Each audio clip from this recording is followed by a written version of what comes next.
على رسوله النبي الأمين أما بعد فأعوذ بالله السميع العليم من الشيطان الرجيم بسم الله الرحمن الرحيم قال الله تبارك وتعالى قد أفلح المؤمنون الذين هم في صلاتهم خاشعون والذين هم عن اللغو معرضون صدق اللہ مولانا العظیم۔ آج بحمد اللہ تعالی ہمارے 18ویں پارے کا درس تفسیر القرآن ہے۔ اس سورت کو سورہ مومنون اس لیے کہتے ہیں کہ اس کی ابتدا مومنوں کی صفات سے ہوئی۔ مومنوں کی 7 صفات اللہ تبارک و تعالیٰ نے ذکر فرمائی کہ مومن کامیاب ہو گئے۔ مومن وہ ہیں جو اپنی نمازوں کے اندر خشوع کرتے ہیں، لغو کاموں سے اعراض کرتے ہیں، زکوٰۃ کی ادائیگی کرتے ہیں، اپنی شرمگاہوں کی حفاظت کرتے ہیں، حق میں ہی اپنے امور شہوات کو ادا کرتے ہیں، حق کے علاوہ کسی اور مقام میں اپنی خواہشات کو کریں تو وہ سرکشی ہے۔ فَأُولَٰئِکَ هُمُ الْعَادُونَ وَالَّذِينَ هُمْ لِأَمَانَاتِهِمْ، اور امانتوں کو اور وعدوں کی رعایت کرتے ہیں۔ وَالَّذِينَ هُمْ عَلَىٰ صَلَوَاتِهِمْ يُحَافِظُونَ، اور وہ اپنی نمازوں کی حفاظت کرتے ہیں۔ یہ ساری خوبیاں بیان کر کے اللہ نے فرمایا کہ یہی لوگ ہیں جو جنت الفردوس کے وارث ہیں۔ یہ صبح صبح اعلان ہوتا ہے نا جی، روزے دارو جنت کے حق دارو، مستحق ہو سکتے ہیں۔ تو یہ ہے کہ حق مار کر، زمینیں مار کر اسے کہنا کہ یہ حقدار ہو گئے ہیں جنت کے، تو یہ نہیں ہے، یہ ہے جنت کے حقدار۔ اولئک هم الوارثون الذین یرثون الفردوس، یہی لوگ ہیں کہ جو جنت کے وارث ہیں، اس میں ہمیشہ رہیں گے، ان کو نکالا اس سے نہیں جائے گا۔ اس آیت کے مطابق جو کہ میں نے ایک وعدہ کیا تھا کہ جب یہ 18ویں پارے کی ابتدا ہوگی اور نماز کے اندر خشوع کے والے سے بات آئے گی تو میں رفع یدین کے والے سے بات عرض کروں گا۔ رفع یدین کے والے سے مسئلہ یہ سمجھ لیا جائے کہ رفع یدین کرنا اور رفع یدین چھوڑنا، اگر تو تحقیقی بنیاد کا مطلب یہ ہے کہ کسی مجتہد عالم کی تحقیق پر آپ عمل پیرا ہیں، کوئی حرج نہیں۔ شافعی رفع یدین کرے، آپ اس کے پیچھے نماز پڑھیں، آپ کی نماز ہو جائے گی۔ حنبلی رفع یدین کرے، آپ اس کے پیچھے نماز پڑھتے ہیں، نماز ہو جائے گی۔ مالکی رفع یدین کرے، آپ نماز پڑھیں، نماز ہو جائے گی۔ خانہ کعبہ اور مدینہ منورہ میں اس وقت فقہ حنبلی کو ماننے والے مقلد ہیں، بعض شافعی ہیں، باہر کی کنٹری مصر وغیرہ کے اندر شافعی ہیں، مقلد ہیں سارے۔ تو جس طرح وہ ہمیں سنت چھوڑنے والا نہیں کہتے، اسی طرح ہم انہیں سنت چھوڑنے والا نہیں کہتے۔ یہ بات سمجھ آئی؟ جس طرح وہ ہمیں یہ نہیں کہتے، بلکہ وہ کہتے ہیں کہ یہ لوگ تحقیق پر عمل پیرا ہے، مجتہد کی تحقیق۔ ائمہ اربعہ جو مجتہد ہوئے ہیں، اور سیدنا امام اعظم ابو حنیفہ رحمۃ اللہ، میں نے پہلے عرض کیا تھا، یہ وہ ہستی ہے جو تابعین کے دور میں ہے، تابعین کے دور کا اختتام ہو رہا تھا جب ان کا وجود ہے۔ اور رسول اللہ صلی اللہ علیہ وسلم نے 3 زمانوں کی گارنٹی دی ہے، فرمایا خیر القرون قرنی، بہترین زمانہ وہ ہے جو میرے ساتھ ملا ہوا ہے، صحابہ کا. ثم الذین یلونہم، پھر وہ جو ان کے ساتھ ملا ہوا ہے. ثم الذین یلونہم، پھر وہ جو ان کے ساتھ ملا ہوا ہے. تو امام اعظم ابو حنیفہ رحمۃ اللہ علیہ کی جو ہم تقلید کرتے ہیں ائمہ اربعہ میں سے، اس کی وجہ یہ ہے کہ یہ اس دور کے مجتہد ہیں جس دور کی گارنٹی حضور نے دی ہے کہ یہ بہترین زمانہ ہے. اور مسئلہ اس بات کا ہے کہ میں نے جس طرح واضح کر دیا کہ رفع یدین کی وجہ سے بندہ سنیت سے نکلتا نہیں ہے. چاروں امام سنی ہیں. رفع یدین کرنے والوں میں سے 3 امام جو رفع یدین کرتے ہیں وہ بھی سنی، امام مالک، امام شافعی، امام احمد بن حنبل. اور امام اعظم ابو حنیفہ رحمۃ اللہ علیہ رفع یدین نہ کرتے ہیں، نہ آپ کی یہ تحقیق ہے.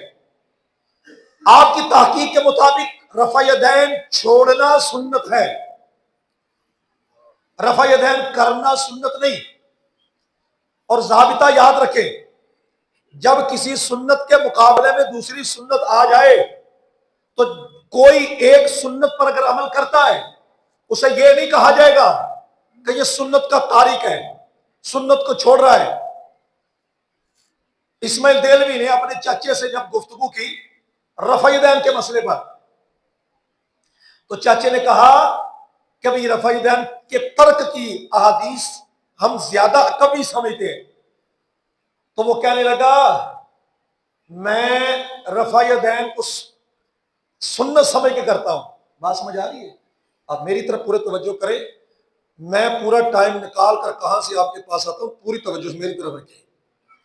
ترک رفع یدین، رفع یدین سنت سمجھتے ہم، وہ کہہ رہے ہیں اسماعیل دیلوی. اور ترک رفع یدین وہ کہتا ہے یہ سنت نہیں ہے. آپ نے فرمایا چچے نے کہ تو ترک رفع یدین کو کہتا ہے کہ یہ سنت نہیں ہے، رفع یدین کو سنت کہتا ہے. مسئلہ اس بات کا ہے کہ رفع یدین تو کہتا ہے کہ یہ سنت ہے، اور جو مردہ سنت کو زندہ کرے گا اسے 100 شہیدوں کا ثواب ملے گا. تجھے تو ابھی تک ایک حدیث کا مطلب سمجھ نہیں آ سکا. رفع یدین کرنا بھی سنت، ترک رفع یدین کرنا بھی سنت. جن کے نزدیک یہ سنت ہے ان کے نزدیک یہ سنت نہیں، جن کے نزدیک ترک رفع یدین سنت ہے ان کے نزدیک رفع یدین سنت نہیں ہے. سنت دونوں میں سے ایک ضرور ہے.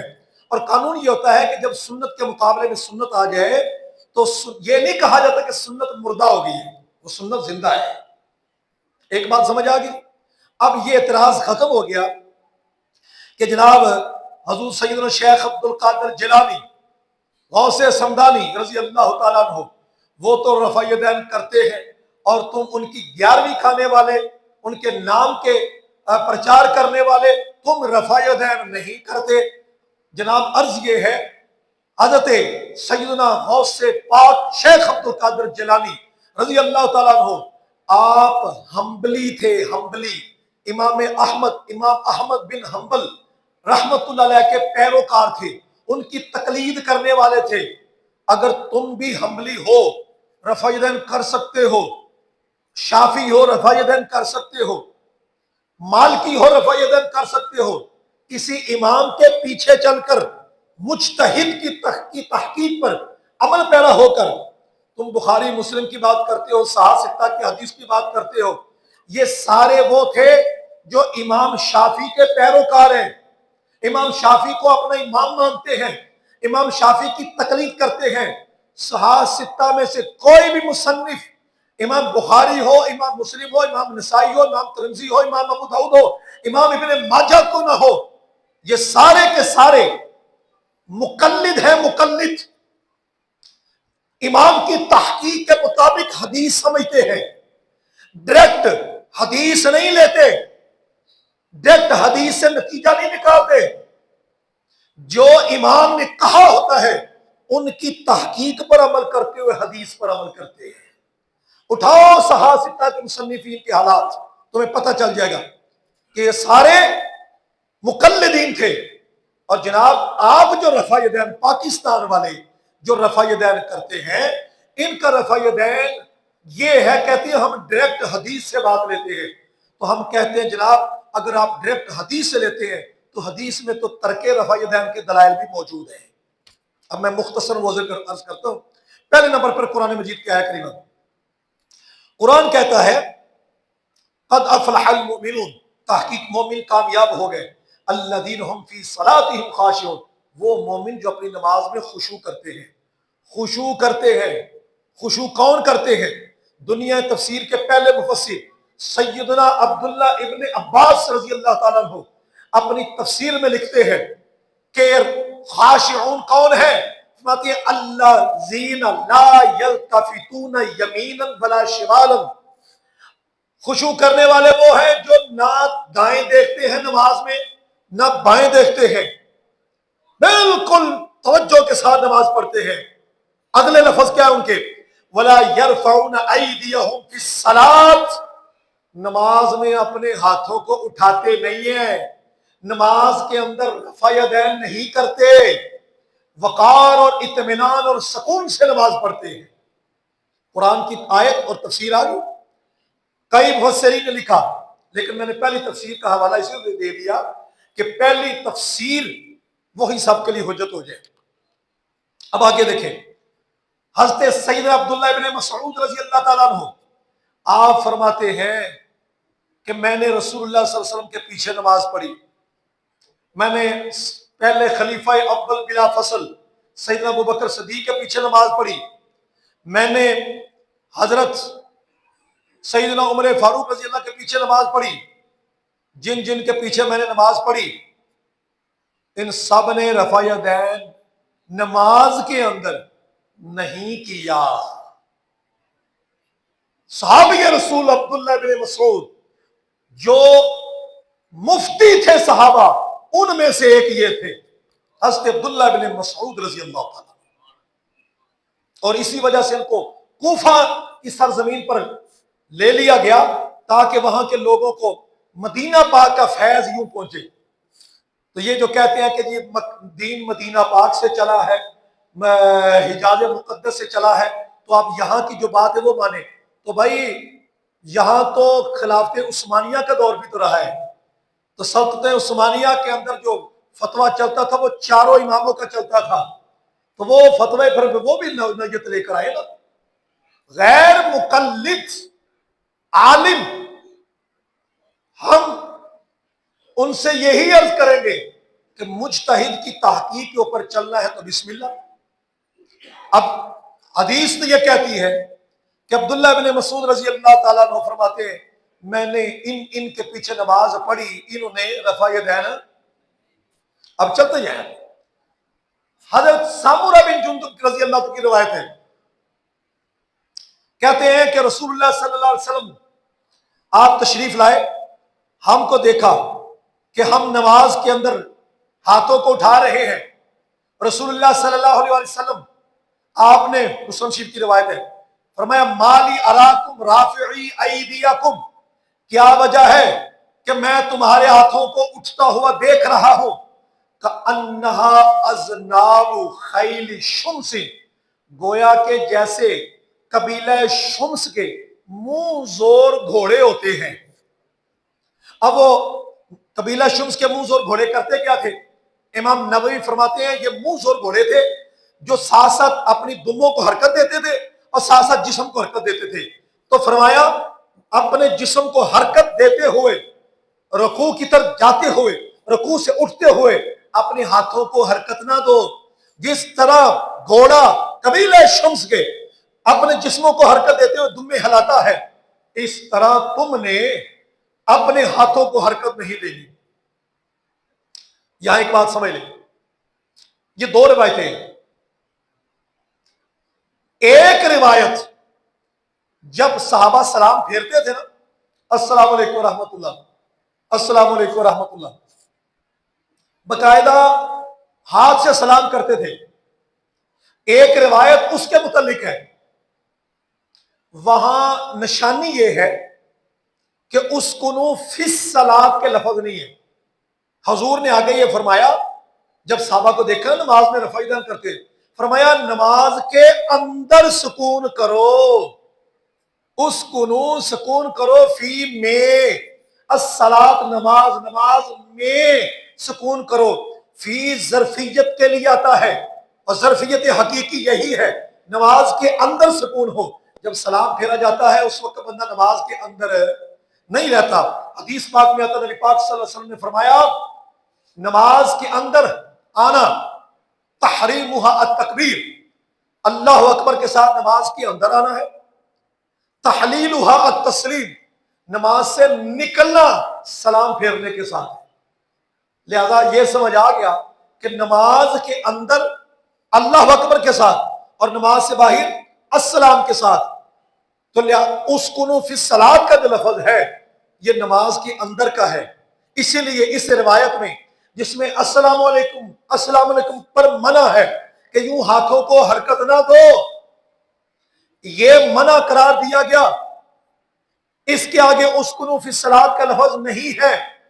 میں جو روایت عرض کر رہا ہوں اس کے اندر اسکنوا فی الصلاۃ کا لفظ ہے کہ نماز کے اندر اپنے ہاتھوں کو حرکت نہ دو، نماز میں سکون اختیار کرو۔ تو نماز میں سکون تبھی ہو سکتا ہے نا کہ جب اس والے سے کہا جا سکے کہ جناب باقاعدہ نماز کے اندر حرکت ہو رہی تھی اور اسی اعتبار سے عرض کیا گیا۔ اب کچھ روایات اس والے سے جو بسا کا پریشان کرتی، اس پر ایک اعتراض ہے۔ وہ ایک مولانا اعتراض یہ کر رہے تھے، غیر مقلد عالم، رفع دین کرنے والے، کہ جناب دیکھیں گھوڑا جو ہوتا ہے وہ اپنی دم کو یوں حرکت دیتا ہے، یوں حرکت نہیں دیتا، اوپر کو اوپر نیچے حرکت نہیں دیتا، یوں حرکت دیتا ہے۔ تو حضور نے اگر منع فرمایا کہ تم جس طرح قبیلہ شمس کے منہ اور گھوڑے حرکت کرتے ہیں، دموں کو حرکت دیتے ہیں، اس طرح حرکت نہ دو، تو پھر گھوڑے کے ساتھ تشبیہ تو تبھی بنتی ہے کہ جب گھوڑا یوں دم کو حرکت دیتا ہو۔ میں نے کہا ایک بندے کے اندر جہالت ہو، اوپر سے ہٹ درمی بھی ہو، یہ دو باتیں بڑی عجیب لگتی ہے۔ علم البیان سے واقفیت نہیں مولانا کی، علم البیان مدارس کی دنیا میں پڑھایا جاتا ہے، اس میں ایک بحث آتی ہے تشبیہ کی، اور تشبیہ کی پھر قسمیں ہیں، تشبیہ مفرد بمرکب، تشبیہ مرکب بمرکب، تشبیہ مفرد بمفرد، مفرد کو مفرد سے تشبیہ دینا، مفرد کو مرکب سے تشبیہ دینا، مرکب کو مرکب سے تشبیہ دینا، ایک چیز کو دوسری چیز جیسا بنانا۔ جب کہا جائے زید شیر کی طرح ہے تو اس کا مطلب نہیں کہ زید کی دم بھی ہے، زید چیڑ پھاڑ کر کے کھاتا بھی ہے، زید گلی چوک میں کھڑے کے چانگڑے نہیں مارتا ہے، یہ مطلب ہرگز نہیں ہوتا، بلکہ ایک خاص پوائنٹ میں تشبیہ ہوتی ہے کہ زید شیر کی طرح ہے وصف بہادری میں، وصف شجاعت میں، جس طرح وہ بہادر ہوتا ہے اس طرح یہ بہادر ہے، یہ مفرد کی مفرد تشبیہ ہوگی۔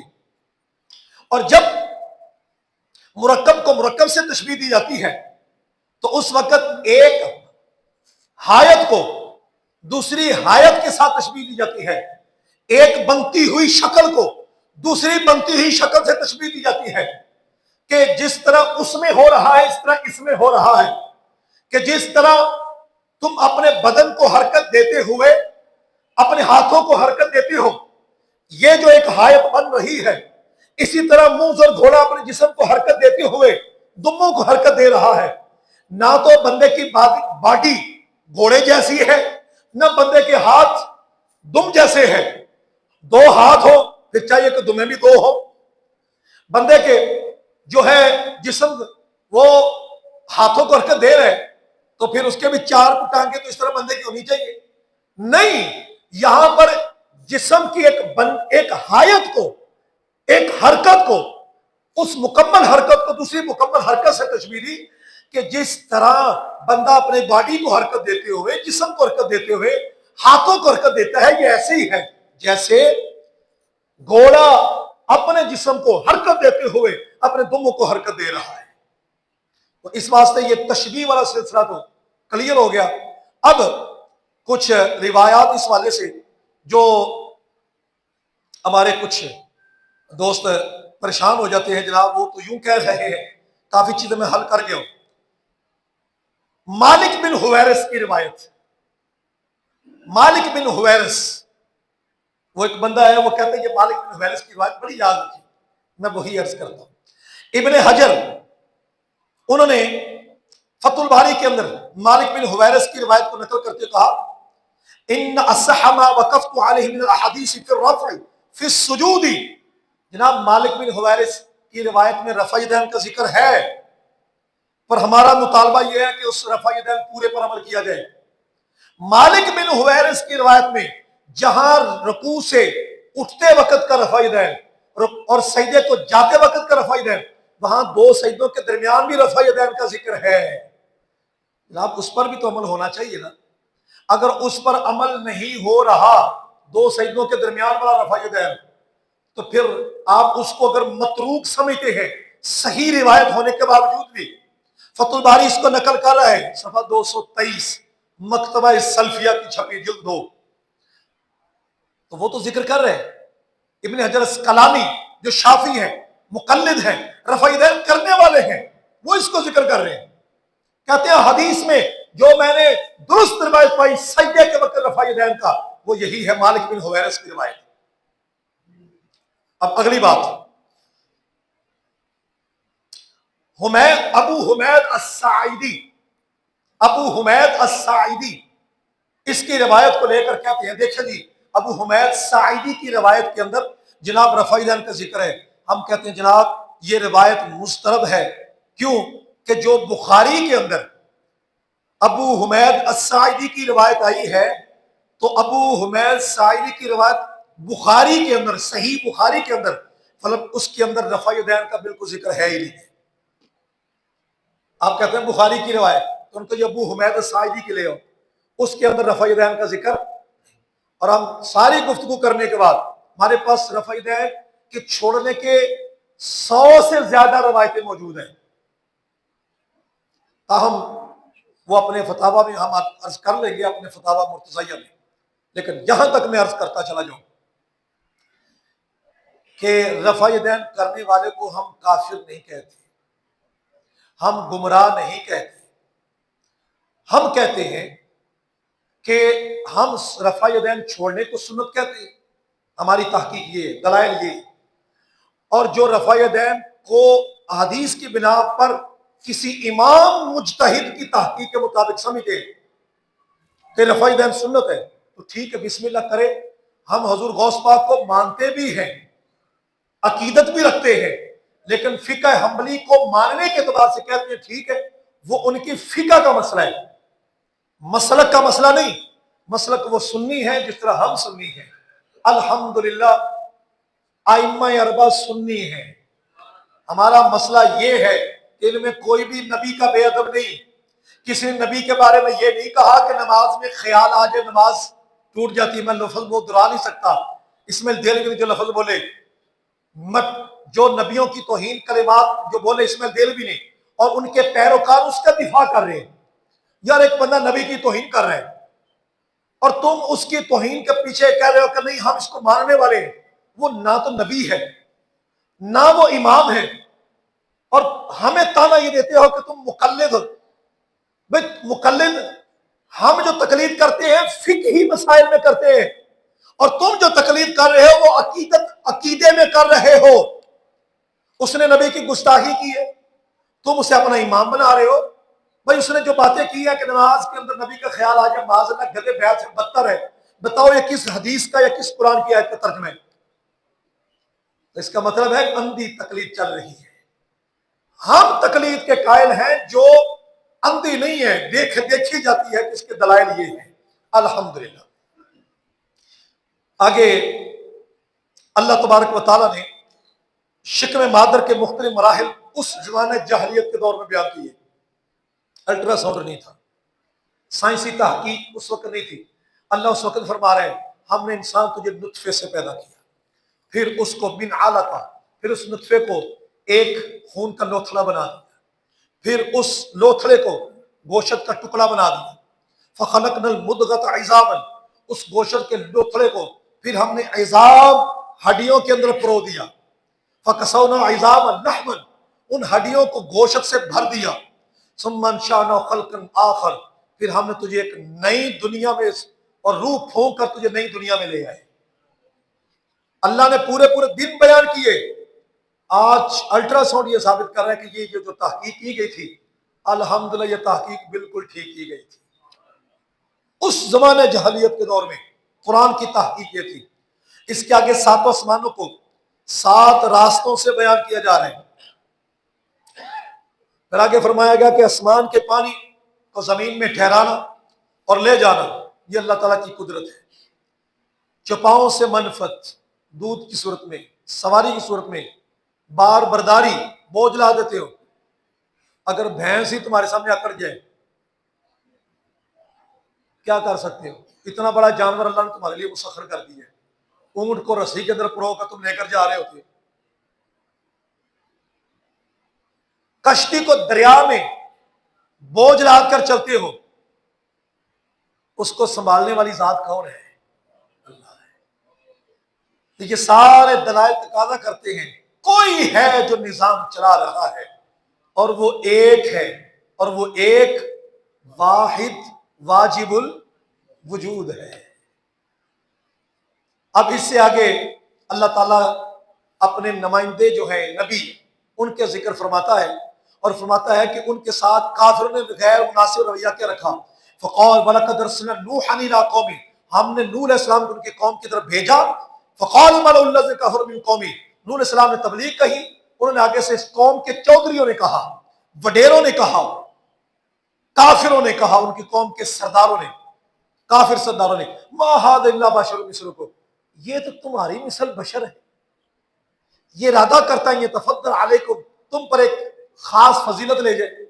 یہ بولی مسلمانوں کی نہیں ہے، میں بار بار عرض کرتا ہوں، نبیوں کو بشر بشر کہنے کی رٹ یہ کافروں کی رہی۔ آگے حضرت نوح علیہ السلام نے قوم کو تبلیغ فرمائی، تبلیغ 950 سال فرمائی، قوم باز نہ آئی۔ اللہ نے فرمایا میرے نبی وَلَا تُخَاطِبْنِي فِي الَّذِينَ ظَلَمُوا، اب ان ظالموں کے بارے میں مجھ سے بات نہیں کرنی، انہم مغرقون، بات ہو چکی ہے، یہ غرق کیے جا چکے ہیں۔ فَإِذَا اسْتَوَيْتَ أَنْتَ وَمَن مَّعَكَ عَلَى الْفُلْكِ، جب تو کشتی پر پورے طور پر سوار ہو جائے اور تیرے پیروکار کشتی پر بیٹھ جائیں، فَقُلِ الْحَمْدُ لِلَّهِ الَّذِي نَجَّانَا مِنَ الْقَوْمِ الظَّالِمِينَ، تو پھر یہ دعا پڑھ لینا، اللہ کا شکر ہے جس نے ہم نے ظالموں کی قوم سے نجات دی۔ اور پھر جب اترو تو کہنا انزلنی منزلا مبارکا وانت خیر المنزلین، یہ بھی سواری سے اترنے کی دعا ہے۔ سواری والی دعا تو یاد ہے، یہ سواری سے اترنے کی دعا بھی یاد کرنی چاہیے۔ پھر آگے کشتی نوح کے وسیلے سے، کشتی نوح کے وسیلے سے اللہ نے نوح علیہ السلام کی قوم کو نجات دی۔ نبی نے کشتی کا وسیلہ درمیان میں رکھ لیا، تو کہا جو کشتی میں سوار ہو جائے گا وہ نجات پا جائے گا۔ بھئی مجھے بتا دو، کشتی عظمت والی ہے یہ نبی محترم عظمت والے ہیں؟ تم کشتی کو وسیلہ قرار دے کر نجات کے سبب بنا رہے ہو۔ ہم کہتے ہیں کشتی بھی وسیلہ ہے، اور کشتی بنانے والا نبی بھی وسیلہ ہے، اور وہ کشتی بنانے والا نبی معراج کی رات جس کے پیچھے ہاتھ بند کر کھڑا وہ سب سے بڑا وسیلہ ہے، اور وہی ہمارے نبی ہیں۔ الحمدللہ، ہم تو بار بار یہی عرض کرنے والے ہیں۔ پھر اس کے آگے قوم کے سرداروں نے جھٹلایا اور اترائے، اور ہر نبی جو ہے اس کی قوم کے وڈیروں نے نبیوں کی توہین کی۔ مارے بندے نے کیا توہین کرنی ہوتی ہے؟ اس کے آگے قوم ہود، قوم صالح، حضرت موسیٰ و ہارون، حضرت عیسیٰ علیہ السلام، ان کے واقعات، ان کی عزت و شرافت کو بیان کیا گیا، اور ان کی نافرمانی کرنے والوں کو برا انجام بیان کیا گیا۔ اس کے آگے بیان کیا گیا مسلمانوں تم اگر متحد ہو جاؤ، ایک ہو جاؤ، وَإِنَّ هَٰذِهِ أُمَّتُكُمْ أُمَّةٌ وَاحِدَةٌ وَأَنَا رَبُّكُمْ فَاتَّقُونِ، اگر تم متحد ہونا چاہتے ہو تو یہ 3 چیزیں یاد رکھو۔ لقمہ حلال میں آ جاؤ، کیونکہ جو حرام کھاتا ہے نا، حرام کمائی کرتا ہے، اس کو اتحاد سے کوئی غرض نہیں۔ رشوت لینے والے کو، جوا کھیلنے والے کو، حرام مال کھانے والے کو اتحاد سے کوئی سروکار نہیں، اس کے لیے دنیا مر جائے بس اس کی جیب میں پیسے آنے چاہیے۔ تو اس لیے پہلے کہا یا ایھا الرسول کلوا من الطیبات وعملوا صالحا، اے رسولو پکیزہ کھاؤ، اچھے عمل کرو، ماننے والوں کو بھی یہی حکم ہے۔ دوسرا عمل صالح، فتقون، عمل صالح کرنا ہوگا۔ بندہ لقمہ حلال کھائے لیکن عمل صالح نہ کرے، حق کو حق نہ پہچانے، حقدار کو حقدار نہ قرار دے، تو جناب اس کے لقمہ حلال کا فائدہ نہیں۔ تقوی، دوسری بات تقوی۔ اور تیسرا عمل صالح، وہ تقوی میں آ جاتا ہے، تو ہم عمل صالح کو الگ سے ذکر کیا گیا کہ دل کے اندر تقوی موجود ہو اور عمل صالح پایا جا رہا، یعنی ظاہر و باطن اس کا نیک ہو اور لقمہ حلال ہو۔ اور اس کے آگے فرمایا کہ سرکشی کے بھی کچھ اسباب ہیں۔ جو بندہ سرکش ہوتا ہے اس کا پہلا سبب یہ ہے وہ پرلے درجے کا جاہل ہوتا ہے، تدبر، غور و فکر کرنے والی شے کوئی نہیں ہوتی۔ اور دوسرا انعاد اور ہٹ دھرمی، اس کے اندر کوٹ کوٹ کر بھری ہوتی ہے، بس میں نے جو کہہ دیا مانو، نہیں مانو میں تمہیں پوچھنا والا، یہ عجیب بات ہے۔ تیسرا اگر اس کے سامنے آپ دین پیش کریں، نبی کی توہین میں آ جائے گا، قرآن کی توہین میں آ جائے گا، کہے گا وہ میں قرآن حدیث کو مانتا ہوں پر بات نہیں وہ کرنی، وہ چھٹو جی جڑی گل اسی کرنے ہو منو نا۔ یہ اسباب ایسے ہیں جن سے امت کے اندر سرکشی پیدا ہوتی ہے۔ مسلمان کا کام کیا ہے کہ قرآن اور حدیث کے فیصلے اور نبی پاک صلی اللہ علیہ وسلم کی شریعت کے فیصلے کے بعد یہ کہے کہ جو ہم نے کیا، ہم نے بھی جو فیصلہ ہم نے کیا یہ بھی نیک نیتی پر ہے۔ کون سی نیک نیتی ہے جو مسلمان شریعت کو چھوڑ کر رہا ہو؟ اب تو بڑا ایک عجیب سا معاملہ آ گیا، قرآن و حدیث کے مطابق فیصلہ بھی نہیں، شریعت کے خلاف ہے، اور پھر اوپر سے کہ ہم نے نیک نیتی سے کیا ہے۔ وہ کون سی نیک نیتی ہے جی؟ ہمیں نہیں سمجھ آ سکی جو شریعت کو چھوڑ کر فیصلہ اور نیک نیتی پر ہو۔ قیامت کے روز مومنین نیک بخت ہوں گے اور ان کے ترازو وزنی ہوں گے، فمن ثقلت موازینہ، جن کے ترازو وزنی ہوں گے وہ نیک بخت ہوں گے، کفار بدبخت ہوں گے، چہرے سیاہ ہو جائیں گے۔ پھر پوچھا جائے گا زمین میں کتنی دیر رہے گا؟ وہ کہیں گے بس 1-2 دن، آدھا دن ہی رہے۔ ساری لذتیں، ساری چدرا کی چسکے اور اپنے عہدے کے مناسب اور بڑے بڑے یس سر کے اور یہ سب بھول جائیں گے، چسکے سارے یہ لذتیں بھول جائیں گی، یاروں کی یاریاں نبھانے والی باتیں سب بھول جائیں گی، ایک واحد وحدہ لا شریک کے ساتھ محبت رکھنے کا رشتہ قائم رہے گا۔ افحسبتم انما خلقناکم عبثا وانکم الینا لا ترجعون، اے انسان تو گمان کرتا ہے تجھے فضول پیدا کیا گیا ہے اور تمہیں لٹایا نہیں جائے گا؟ اللہ کی ذات بلند ہے، وتعالی اللہ الملک الحق۔ یہ آخری 4 آیتیں سورہ مومنون کی، ان کو اگر اول آخر درشی پڑھ کر 11 مرتبہ پڑھا جائے تو الحمدللہ بندہ شیطانی اثرات سے محفوظ رہتا ہے، جنات وغیرہ سے محفوظ رہتا ہے۔ اپنے لیے کم از کم یہ دم ضرور کرنا چاہیے۔ اس کے آگے سورۃ النور، جس کے اندر تمدنی زندگی کے حوال بیان کیے گئے۔ سب سے پہلے اس میں یہ بات پیش نظر رکھی جائے، اس کے اندر یہ نشاندہی کی گئی کہ اپنے محرمات کے بارے میں اپنا ذہن کلیئر صاف رکھنا چاہیے۔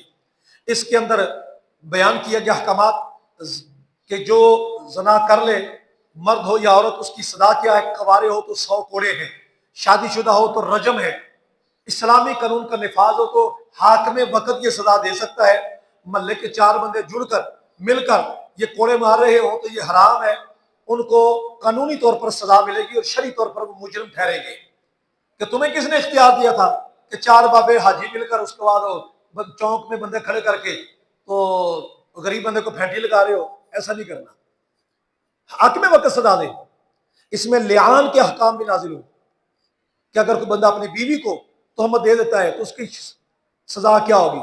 ایک بندہ ایک جگہ فیصلہ ہونا تھا تو وہ کہتے جی اس کو ہم نے حضرت صاحب لعان کی کہنا قسم اٹھائی، لعنت والی قسم اٹھائی۔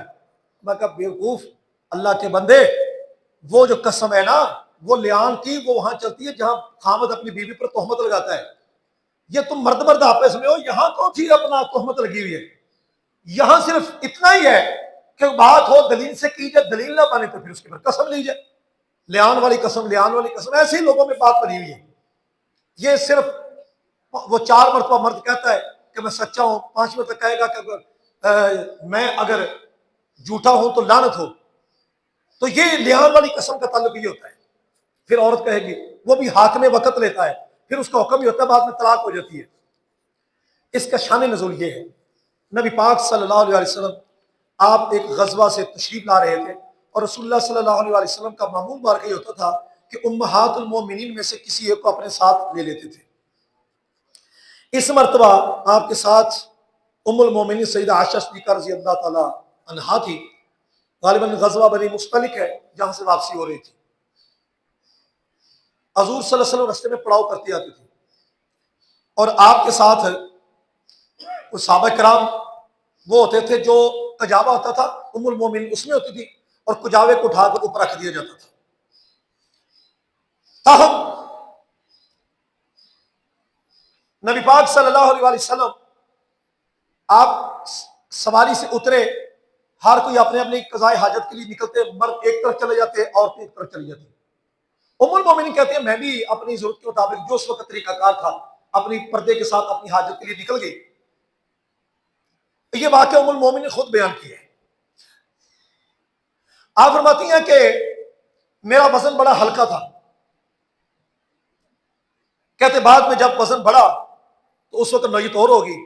فرماتے وزن ہلکا یہ تھا کہ رسول اللہ صلی اللہ علیہ وسلم کبھی ہم دونوں تنہائی میں ہوتے تو رسول اللہ صلی اللہ علیہ وسلم فرماتے اے عائشہ دوڑ ہو جائے، تو ہم دوڑتے، تو میں وزن ہلکا تھا، میں آگے گزر جاتی.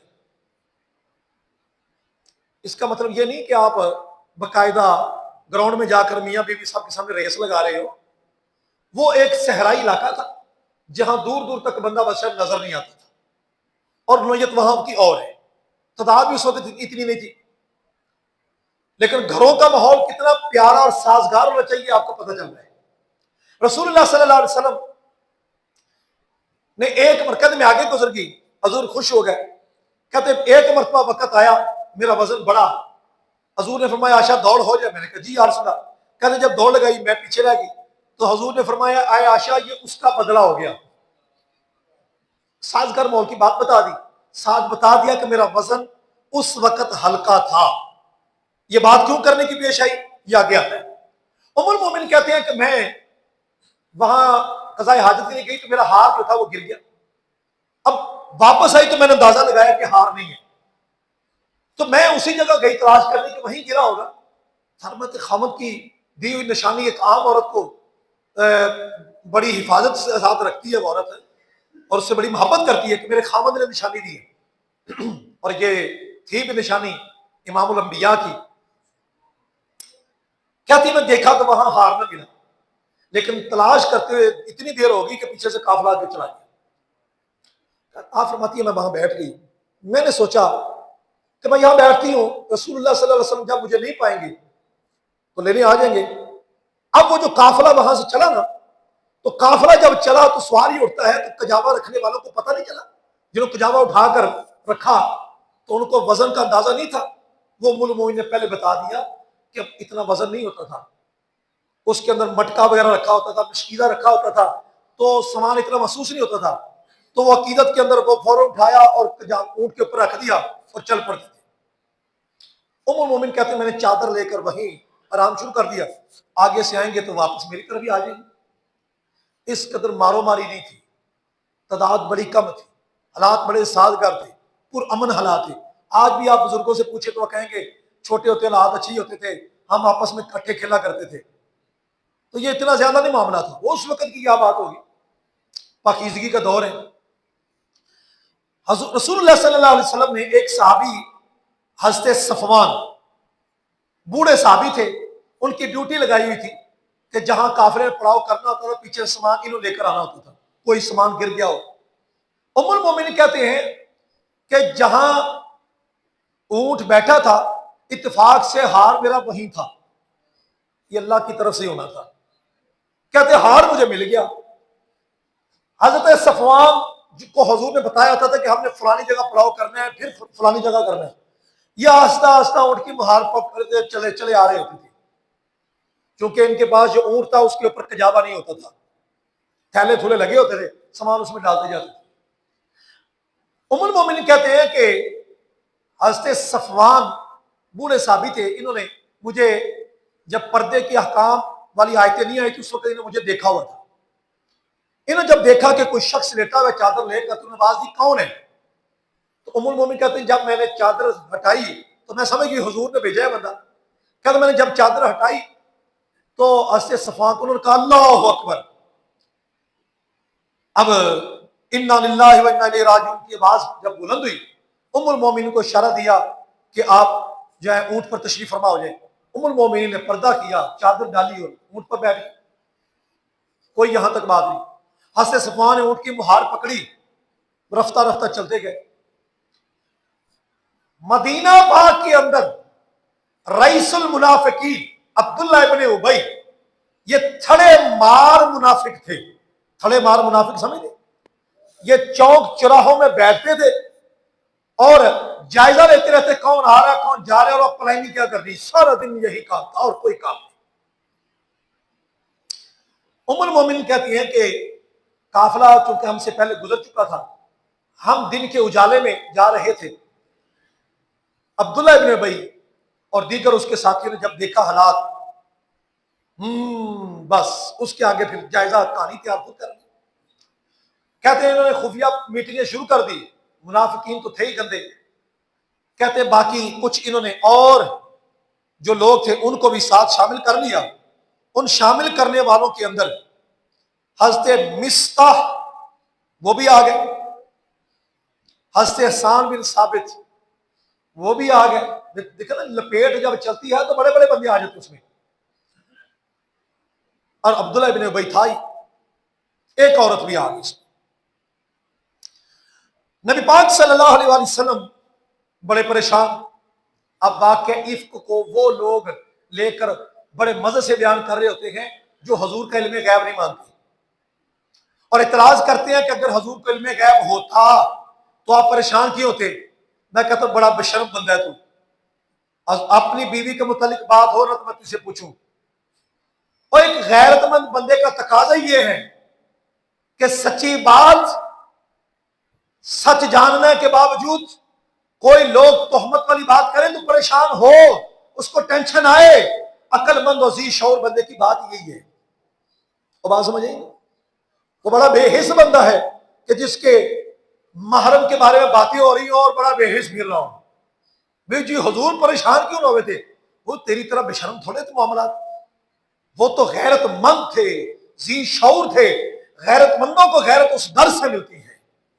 حضور صلی اللہ علیہ وسلم آپ نے ایک دن حضرت عمر فاروق کو فرمایا عمر میں جنت میں گیا، تیرا محل میں نے وہاں دیکھا، پہلے میرا ارادہ تھا کہ میں وہاں جاؤں، اس کے اندر حوریں تھیں، مجھے تیری غیرت یاد آ گئی۔ جنت کے اندر جناب عمر فاروق کی غیرت یاد آئی، حضور کے گھر نہیں جا رہے ہیں تو حضور کی غیرت کا عالم کیا ہوگا؟ کوئی تو شرم کرنی چاہیے۔ اب رہ گئی بات کہ حضور کا علم غیب تھا، سنیں مسلم شریف کے الفاظ ہے، نبی پاک صلی اللہ علیہ وآلہ وسلم نے فرمایا واللہ ما علمت فی اہلی الا خیرا، حضور نے منبر پر بیٹھ کر فرمایا تھا اللہ کی قسم میں نے اپنے اہل کے بارے میں بہتر ہی جانا۔ قسم نبی اٹھا رہا ہو، منبر رسول ہو، مسجد نبوی کے اندر حضور کھڑے ہو کر کہہ رہے ہو اللہ کی قسم میں نے اپنے اہل کے بارے میں بہتر ہی جانا، ماضی کا صیغہ ہے، بہتر ہی جانا۔ تو کہتا ہے حضور کا علم نہیں تھا؟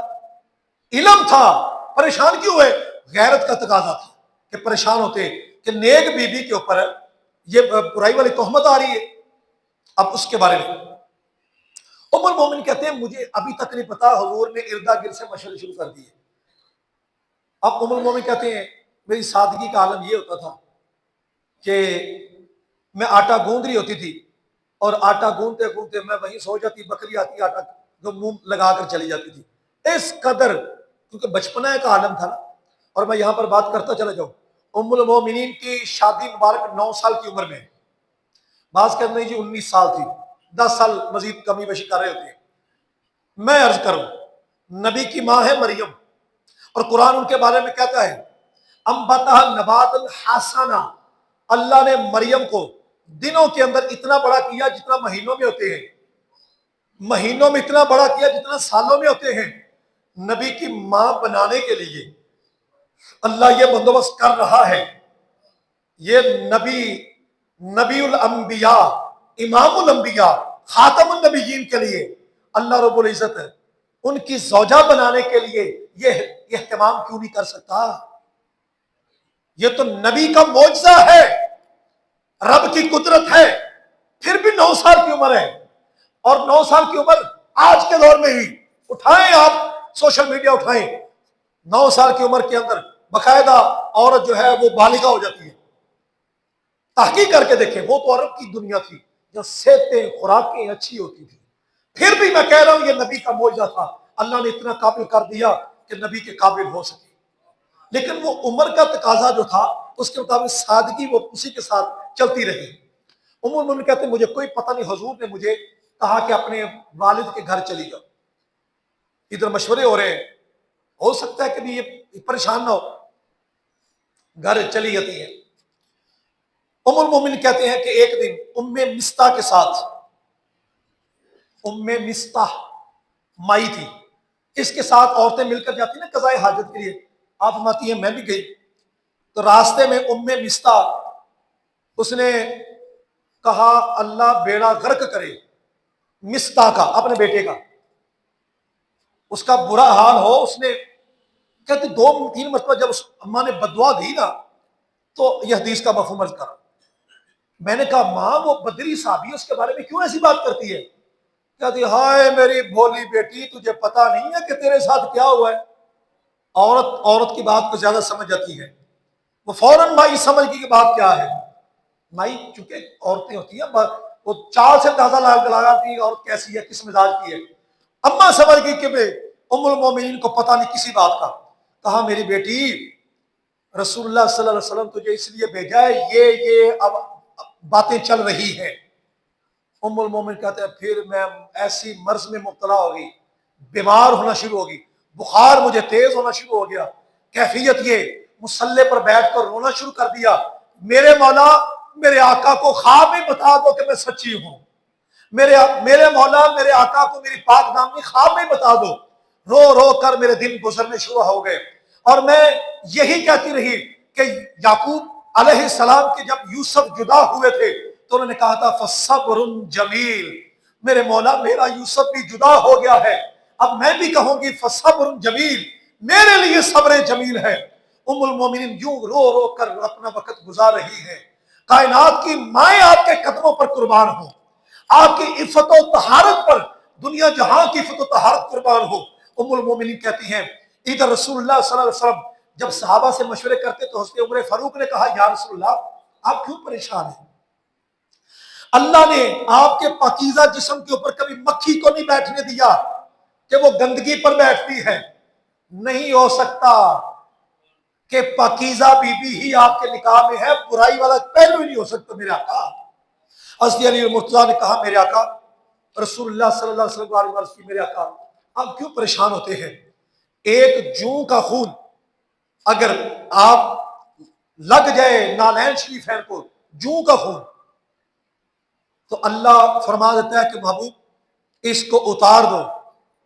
تو آپ کیسے ہو سکتا ہے کہ اللہ آپ کو ایسا کوئی پلید خون یا گندا خون لگنے دے؟ اسی کی طرف اللہ نے اشارہ کیا نا الخبیثات والخبیثین والخبیثون والخبیثات والطیبات للطیبین والطیبون للطیبات، گندے گندیوں اور گندیاں گندوں کے لیے، اور پکیزہ پکیزوں کے لیے ہے، اور پکیزہ مرد پکیزہ عورتوں کے لیے ہے۔ بتا دیا کہ اس کے اندر اعتراض تمہارا ام المومنین پر نہیں ہے، میرے پاک نبی پر ہے، نبی طاہر و مطہر پر ہے، تمہیں اندازہ ہی نہیں ہے۔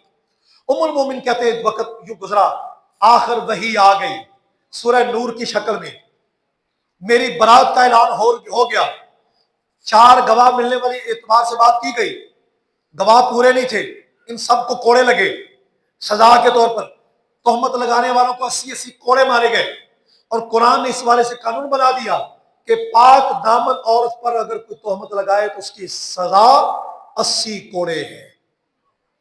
80 کوڑے لگے۔ ایک وقت آیا تو کسی نے حضرت حسان کے خلاف بات کی ام المومنین کے سامنے، ام المومن نے کہا بھائی جب اللہ نے ان کو معاف کر دیا ہے تو ہم نے بھی معاف کر دیا ہے. ٹھیک ہے نا جی؟ تو یہ باتیں ہمیں کچھ سمجھاتی ہیں کہ ہم نے اپنا زاویہ نظر کیسا رکھنا ہے حضور کے بارے میں. حضرت ابوبکر صدیق رضی اللہ تعالیٰ عنہ آپ نے وہ جو مستہ تھا اس کو کوئی کھانا پانی دیتے تھے تو وہ بند کر دیا بھی ہمارا لو بھی ہم سے اور بند بھی کر دو. تو مستہ فقیر بھی تھے مہاجر بھی تھے. حضرت ابوبکر صدیق نے جب وظیفہ بند کیا تو اللہ کی طرف سے آ گیا حکم نہ ابھی اب توبہ ہو گئی ہے. وَلَا يَأْتَلِ أُولُو الْفَضْلِ مِنْكُمْ وَالسَّعَةِ أَن يُؤْتُوا أُولِي الْقُرْبَى وَالْمَسَاكِينِ وَالْمُهَاجِرِينَ. جب توبہ ہوگی ہے تو اب فضل والوں کا کام نہیں بنتا, گنجائش والوں کا کام نہیں بنتا کہ وہ اپنے ہاتھ کو روکیں. سخاوت کا ہاتھ ابو بکر کھول کر دیکھیے. یہاں سے اشارۃ النص سے پتہ چلتا ہے قرآن ابو بکر کی سخاوت کو بیان کر رہا ہے. اس کے آگے قرآن نے زنا سے بچنے کے اسباب بیان کیے کہ برائی سے بچنے کے خاتمے کون سے, جو زنا کے خاتمے کے اسباب ہیں وہ کون سے, وہ اصول بیان کیے. میں ذرا مختصر عرض کیے دیتا ہوں. فرمایا کسی کے گھر میں جاؤ تو اجازت لے کر جاؤ, جی دروازے کو دستک دو, اور جو گھر میں موجود ہو غیرت والے ہونے چاہیے. اگر آپ کا وہ محلے دار ہے, آپ کا کوئی دوست بڑا گہرا ہے, آپ کا جناب وہ پیر بھائی ہے, بڑے پیارے رشتے ہیں, لیکن ان کے سامنے اپنی بیویوں کو نہیں بٹھانا, آپ نے اپنی بیٹیوں کو نہیں بٹھانا. جی جناب, چاہے وہ بابا بزرگی کیوں نہیں آ گیا, جیسا بھی آ جائے, خدا راہ میں دبے لفظوں میں بات کر رہا ہوں, نہیں بٹھانا آپ نے. یہ بعد میں جو تبصرے کرتے ہیں اور نوعیت بتاتے ہیں بڑی خطرناک ہے, نہیں بٹھانا آپ نے ان کے سامنے. پرہیز کرنا ہے, جو بات کرنی ہے مرد سے کرو. عورتوں سے بات کرنے والی ہو تو آپ خود سن کر بات آگے کر دیں, عورتوں کی بات کا نتیجہ لیں, بات مرد خود کرے. بڑی کو مجبوری ہو جائے تو پھر تو دیکھو عدالت میں بھی جانا پڑتا ہے. وہاں پر امام نبوی میں لکھا ہے کہ اگرچہ اس عورت کو دیکھ کر کچھ شہوت کا معاملہ بھی بن جائے, لیکن مجبوری ہے گواہی دینے کا معاملہ, حق لینے کا معاملہ, تو وہاں پر فقہا نے اجازت دی ہے, وہ اور بات ہے. جس طرح میڈیسن لینے کے لیے عورت جاتی ہے, مریض ہو جائے تو جاتی ہے, وہ اور بات ہے. لیکن عام حالات میں اپنے دوستوں کو بیٹھک میں بٹھائیں, گھر کے اندر داخل کرنے کی ضرورت نہیں. بیٹھک بنائی اسی لیے جاتی ہے. یہ اسباب پیش نظر رکھیں, انشاءاللہ آپ کے معاملات بہتر رہیں. گھروں میں اجازت لے کر جاؤ. دوسرا, گھروں میں کوئی نہ ہو تو نہ جاؤ, گھر میں مرد نہ ہو, نہیں مرد ہو تو پھر, ورنہ جی بعد میں آئیں گے, بیٹھے جی بات کریں, چائے پی لیں, پانی نہیں جی جب آئیں گے بات کریں گے, نہیں جانا. قرآن کہتے نہیں جانا. پھر اگر تمہیں کہیں واپس ہو جاؤ تو واپس ہو جاؤ, اس میں اپنی توہین نہ سمجھو. وَإِن قِيلَ لَكُمُ ارْجِعُوا فَارْجِعُوا هُوَ أَزْكَىٰ لَكُمْ, یہ تمہارے لیے بہتر ہے. چلو ہم تھوڑا سانس لے کر پھر چلتے ہیں, نہیں سانس لینا بعد جا کے پھٹے پر لو, یہاں نہیں بیٹھنا. پھر اس کے آگے فرمایا مرد اور نگاہیں جھکا کر رکھے. لَيْسَ عَلَيْكُمْ جُنَاحٌ أَن تَدْخُلُوا بُيُوتًا غَيْرَ مَسْكُونَةٍ, ہاں جو مہمان خانہ بنا ہوا ہے وہاں چونکہ سارے آ کر بیٹھے آپ. مومنوں کو کہا گیا مردوں کو یغضوا من ابصارہم ویحفظوا فروجہم, اپنی نگاہوں کو جھکائیں, اپنی شرمگاہ کی حفاظت کریں, یہ ان کے لیے بہتر ہے. یہی حکم بیویوں کو دیا کہ اپنی نگاہوں کو جھکا کر رکھیں. اب دیکھیں مرد کو اللہ نے ایک ایسا پردہ دیا ہوا ہے داڑھی مونچھ کا کہ اس کو الگ سے نقاب کرنے کی ضرورت نہیں ہوتی. یہ اس کا ایسا حجاب ہے, اور یہ چہرہ نبیوں والا ہے. داڑھی مونچھ والا چہرہ نبیوں کا ہے. کسی نبی کی ایسا نہیں ہو کسی نبی نے داڑھی مڈائی ہو, کسی نبی نے داڑھی ایک بالش سے کم کی ہو, ایک مشت سے کم کی ہو, ایسا نہیں ہے. 1,24,000 صحابہ کرام تشریف لائے, کسی صحابی کی داڑھی ایک مشت سے کم نہیں ہے. تابعین کو دیکھ لیں, تبع تابعین تک دیکھ لیں, جن کے گارنٹی دی ہے زمانے کی, میرے آقا کریم صلی اللہ علیہ وسلم کو ماننے والے سبھی کی داڑیاں تھیں. مردوں کی داڑھی ہوتی ہے یار. پھر عورتوں کو یہ کہا گیا نگاہیں جھکا کر رکھو. اب عورتوں کو نگاہ جھکانے کے ساتھ ساتھ پردے کو حکم بھی ہے, ایک معاشرتی نظام کو بہتر بنانے کے لیے. اب مٹھائی کا ڈبہ کھول کر کہیں کہ مکھیوں تم نے ادھر نہیں آنا, یہ تو زیادتی ہے. اب عورتوں کی طرف سے یہ اعتراض آیا کہ جی ہمیں یہ کہتے ہیں کہ پردہ نہیں، یہ مرد اپنی نگاہیں جھکاتے کیوں نہیں؟ اللہ کے بندو، مردوں نے باہر نکلنا ہے، بازار میں کام کاج کرنا ہے، تمہارے لیے روٹی پانی لے کر آنا ہے، خرچہ لے کر آنا ہے، یہ مرد کی ذمہ داری ہے کہ عورت کروڑ پتی بھی ہو تب بھی اس کو کھانا پانی دینا اس کی ذمہ داری ہے۔ عورت کی تنخواہ پر مرد نہیں چلتے، مردوں کی کمائی پر شریعت نے مقرر کیا ہے کہ یہ عورتیں چلیں، تو باہر نکلنے کی مجبوری مردوں کو ہے۔ اگر یہ نگاہیں اس قدر جھکا لے کہ آپس میں ٹکر مارتے پھرے تو حالات تو خراب ہے۔ عورتوں کو کہا گیا کہ نکلو تو پردے میں نکلو، جب نکلو تو خوشبو نہ لگائی ہو۔ جو عورت خوشبو لگا کر گھر سے نکلے، بے پردہ نکلے، اسے شیطان جھانکتا ہے، جانے سے آنے تک اس پر رحمت والے فرشتے لعنت کرتے رہتے ہیں، جاتی بھی لعنت میں ہے، آتی بھی لعنت میں ہے۔ تو پھر یہ کہنا کہ بھی ہمارے اوپر فلانے رشتہ دار نے تعویذ کر دیا ہے، محترمہ آپ نے اپنے اوپر خود تعویذ بہت بڑا کیا ہوا ہے، اس کا علاج بڑا مشکل ہے، آپ اپنا علاج خود کریں۔ تو اس واسطے یہ جو طریقہ ہے نا کہ آپ یہ بازار میں یہ مرد اپنی نگاہیں جھکائیں، بھئی ان کی مجبوری ہے، تمہاری مجبوری نہیں۔ مردوں پر لازم ہے کہ ان کو کپڑا پانی جو لا کے دینا ہے وہ یہ لا کر پیش کریں۔ ہمارا گھر چونکہ وہ بازار سے گزر کے جانا پڑتا ہے، عید کے دنوں میں رش بہت زیادہ ہو جاتا ہے، تو مسجد میں بازار میں اور دو چار بابے جو نمازی ہوتے ہیں وہ جا رہے، تو اب بیویوں کی بات میرے کان میں یہ پڑی، وہ کہہ رہی نہ پڑا بندیاں نہ بازار چکی کام۔ میں کہا بہترین کہ ان کا کوئی کام نہیں، گھر میں تشریف رکھے۔ ظاہری باتیں بیٹیوں کو پڑھا کر لکھا کر تعلیم یافتہ بنا کر ان کی کمائی کھانے کا جو تصور ہمارے معاشرے میں ہو چکا ہے، تو اب شادی جب ہوتی ہے تو کڑی کتنا کماتی ہے؟ یہ اے ٹی ایم سے شادیاں ہوتی ہیں، ہاں جی، یہ لاکھ کماتی ہے، یہ 1.5 لاکھ کماتی ہے، واہ جی واہ کیا بات ہے۔ جو شریف ہو، خاندانی عورت ہو، گھر کا نظام چلا سکے، بڑوں کا ادب احترام کرنے والی ہو، چاہے اسکول کا کم پڑھی ہو نہ پڑھی ہو، وہ لے لو، تمہارا گھر بس جائے گا۔ گھر بسانا چاہتے ہو، اور بعد میں پھر جو حالات ہوتے ہیں وہ ہمارے سامنے ہیں۔ یہ دم درو کرانے والے ہمارے پاس آ کر ہی ہوتے ہیں، فتوے لینے والے بھی ہمارے پاس آ کر ہی ہوتے ہیں، ہمیں اندازہ ہے کہ اندر پھر معاملہ کیا بنتے ہیں۔ MBBS MSc فلانی ڈگری، ہوا کیا جی میں بتا نہیں سکتا کہ اللہ حالات بڑے عجیب ہیں۔ ایسے سسر کو کھینچ کر رکھا، اور پھر پتہ نہیں بندے کی نگاہ بند ہوگی، بالکل دیکھنا ہی بند ہو گیا۔ وہ کسی عامل کے پاس گیا، اس نے بتایا کہ تجھ پر تو وار چلا۔ اچھا بلا میں اسے دیکھا تھا بقاعدہ، اچھا بلا تھا نماز پڑھنے، یہ وہ سارا وہاں بعد نظر ہی بند ہوگی۔ بابا نہ رہے نہ جا۔ یہ حالات ہیں۔ خدا اپنی بچیوں کو وہ تعلیم دے کہ گھر بسائیں، آباد کریں، قرآن کی تعلیم دے، دین کی تعلیم دے، جلدی ان کی شادیاں کریں، ان کے ہارمونز خراب ہونے سے پہلے شادیاں کریں، بعد میں ساری زندگی یہ ڈاکٹروں کے اور نرسوں کے پاس دھکے کھاتی رہتی ہے۔ چاہے وقت پر شادیاں ہوں، 25 سال کی عمر سے پہلے شادیاں کر دی جائیں، 20 سال تک، 20 17 16 17 18 سال معاملات ہو جانے چاہیے، کیونکہ اس کے آگے بچوں سہتے نہیں ہیں، خراب ہو رہے ہیں معاملات۔ میں نے بتایا نا کہ نہ بلی بچے دے اس کا پریشن نہیں، بکری بچے دے پریشن نہیں، گائے بھینس بچے دے پریشن نہیں، ہر جانور بچے دے رہے جو اس کا پریشن نہیں ہوتا، یہ واحد حضرت انسان ہے کہ اس کا پریشن ہوتا ہے۔ تو ان معاملات سے ذرا توجہ کریں، اپنے معاشرتی زندگی کیسے گزاریں۔ عورت پر پردہ لازم ہے، جہاں فتنہ ہو وہاں چہرے کا پردہ بھی لازم ہے۔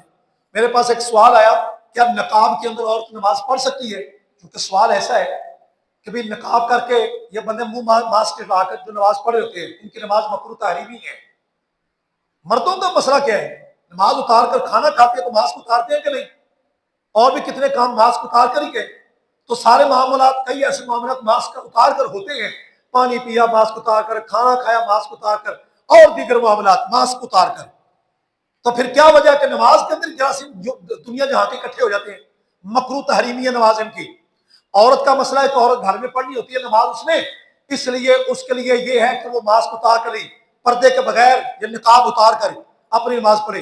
اگر فتنہ کا معاملہ بن جائے، کہیں مجبوری میں کہیں جانا پڑ رہا ہے، کہیں نماز کا وقت ہو گیا، تو اب نقاب اتارے گی تو فتنے کا خدشہ ہے، تو اب رخصت اس کے لیے ہے کہ نقاب کر کے نماز پڑھ لے، نماز ہو جائے فتنے سے بچنے کے لیے۔ آگے قرآن کہتا ہے وَأَنكِحُوا الْأَيَامَ مِنكُمُ الصَّالِحِينَ مِنْ عِبَادِكُمْ وَإِمَائِكُمْ، اپنے غلاموں لڑکوں بے جو کنوارے ان کے نکاح کرو، نکاح کو سستا کرو. ان یکونوا فقراء یغنہم اللہ من فضلہ، اگر یہ محتاج ہو، فقیر ہو، اللہ پر یقین رکھو اللہ اپنے فضل سے ان کو مالدار کر دے گا، نکاح کے بعد مالدار کر دے گا. حضور کے پاس ایک صحابی ہے، حضور حالات بڑے خراب ہے، فرمایا نکاح کرو. نکاح کیا، کہا حضور حالات ابھی بھی خراب ہیں. فرمایا ایک اور نکاح کرو. نکاح اور کیا، کہا حضور حالات ابھی بھی کشیدہ ہے. فرمایا ایک اور نکاح کرو. یہ ہے رب کے کلام پر یقین. ایک اور نکاح کیا، جو ہی ایک اور نکاح فرماتے ہیں حالات ٹھیک ہونے شروع ہو جاتے ہیں. آپ کو بیویاں اجازت نہ دیں وہ آپ کا الگ مسئلہ ہے. آپ کوئی صحت کے اعتبار سے فٹ نہیں ہے وہ آپ کا الگ سے مسئلہ ہے، لیکن شریعت کے مسئلے کو مذاق نہیں بنا. اگر کوئی نکاح کرتا ہے تو اس کو کہیں ماشاءاللہ. پھر یہ بھی عجیب تماشا ہے، جو 3-4 شادیاں کر لیتا ہے وہ میڈیا کے اوپر آ جاتا ہے کہ یہ ٹارزن کا بچہ کہاں سے آ گیا.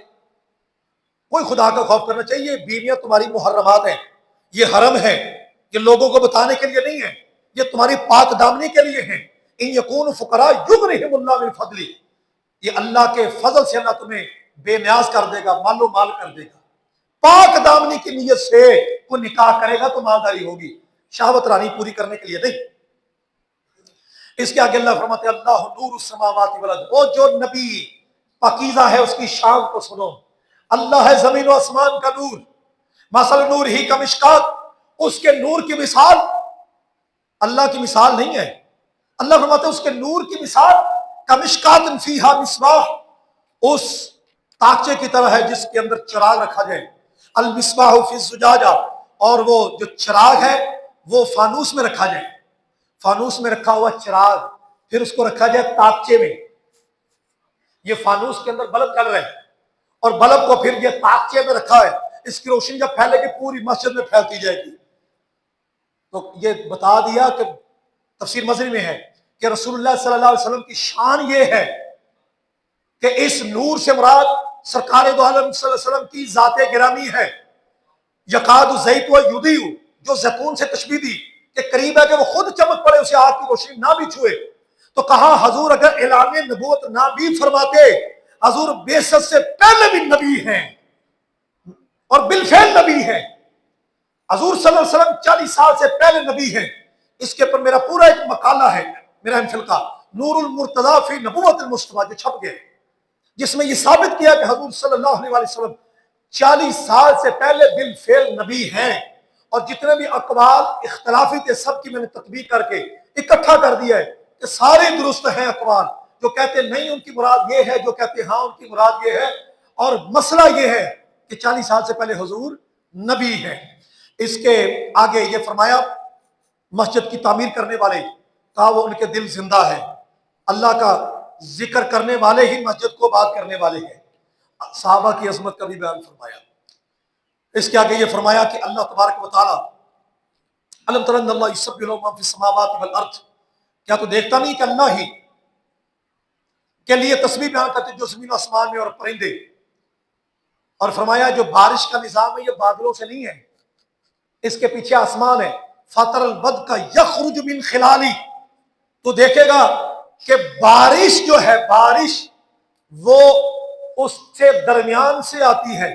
آسمان سے قطرہ آتا ہے، وہ بادل اس کے لیے ایک لپیٹ بنتے ہیں، پھر وہ جو برستا ہے تو اس سے ہریالی ہوتی ہے. واللہ خلق کل دابہ، اس کے آگے فرمایا اللہ تبارک و تعالیٰ نے کہ ہر چیز کو اللہ تبارک و تعالیٰ نے پانی سے پیدا فرمایا. آداب معاشرت کو سکھائے کہ کسی کے گھر جانا ہے کس وقت جانا ہے. فرمایا دیکھا جائے گا بچہ بالغ ہے کہ نابالغ ہے، دو ہی صورتیں ہوں گی. اگر نابالغ بچہ ہے تو جناب 3 اوقات میں اجازت لے کر جائیں، 3 اوقات میں اجازت لے کر جائیں گے. فجر سے پہلے جب بچہ نابالغ جائے گا کسی کے گھر اجازت لے کر. موبائل پر بھی یہی معاملہ حکم ہوگا کہ کسی کو کال بھی کرنی ہو تو یوں طریقے کے ساتھ. ظہر کے آرام کا جب وقت ہو نابالغ اجازت لے کر جائے گا. عشاء کے بعد ہو بچہ نابالغ ہو اجازت لے کر جائے گا. اگر بالغ ہو تو جب بھی جائے گا اجازت لے کر جائے گا. بوڑھی عورتیں جو اپنی زینت کو ظاہر نہ کرتی ہو، کئی مائیں ہوتی ہیں نا وہ گورنمنٹ ملازمہ، تو وہ اپنی بوڑھے ہونے کے باوجود بھی مینٹین اپنا کیا ہوتا ہے اور پرسٹ ڈال کے مارکیٹ میں. تو یہ نہیں, ان کا معاملہ بڑا خطرناک ہے. لا یرجون نکاحا فلیس علیہن جناح ان یدعن ثیابهن غیر متبرجات بزینہ, اپنی زینت کو ظاہر کرنے والے نہ ہوں, اپنے کپڑا وغیرہ جو بھی سر پر کپڑا اتار سکتی ہیں گھبراہٹ کی وجہ سے, لیکن سینے پر کپڑا نہیں اتار سکتی. پھر بھی یہ اپنے آپ کو سنبھال کر, قرآن اس قدر باریکی پر توجہ دلاتا ہے. اور افسوس کی بات ہے کہ جو باریکی پر توجہ دلائے اسے کہتے ہیں کہ یہ جی دیکھیے کیسی باتیں کر رہے ہیں. موٹر سائیکل پر بیٹھنا ہوتا ہے دو بندوں نے, تو درمیان میں اگر کوئی بندہ کہہ دے کہ کوئی تکیہ رکھ لو یا اس طرح احتیاط کرنی چاہیے, تین نہیں بیٹھنے چاہیے, تو اس کے اوپر مذاق اور ہوٹنگ شروع کر دی جائے. اس کے بارے میں کیا کہیں گے جو قرآن کہہ رہے کہ عورتیں, بوڑھی عورتیں غیر متبرجات بزینہ, اپنی زینت کے مقامات کو ظاہر نہ کریں.